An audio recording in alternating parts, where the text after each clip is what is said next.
Alright, so in this video we will be talking about the get credentials command in PowerShell. So what this means is whenever we need to securely get credentials from the user, whenever you execute a PowerShell script and you want some credentials from user to enter, this is the best way. So let's say uh, we want to create a variable and we want to assign the username and password in that, and this will be like an object.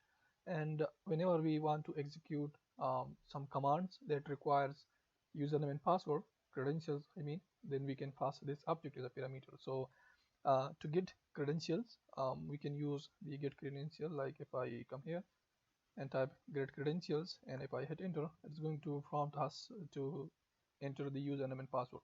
We can use the this thing, like this is the field where we can choose the username and password, and we can select from the list as well, the given list. So let's say my username is admin and password is also admin, and now if I hit enter, as you can see here, we got the username and password that is in object, in this case secure security.secure string object.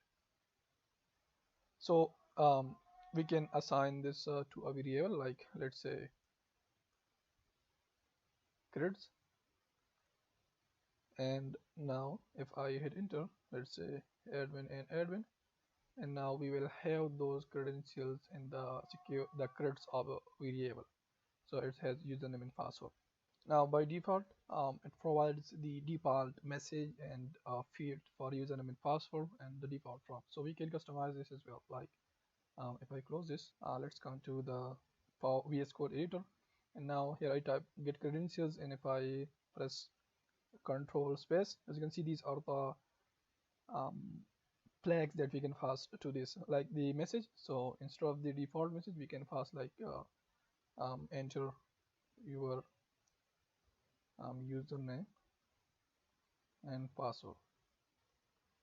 And then we have others, like if I come here, you can see the username flag, and we have the debug mode, we have warning and different actions. So let's change the message. So if I execute the script, it should change the message. You can see enter your username and password.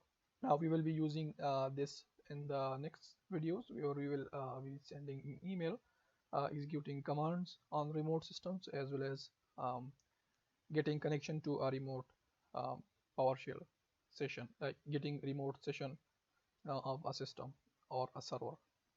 So I will see you there.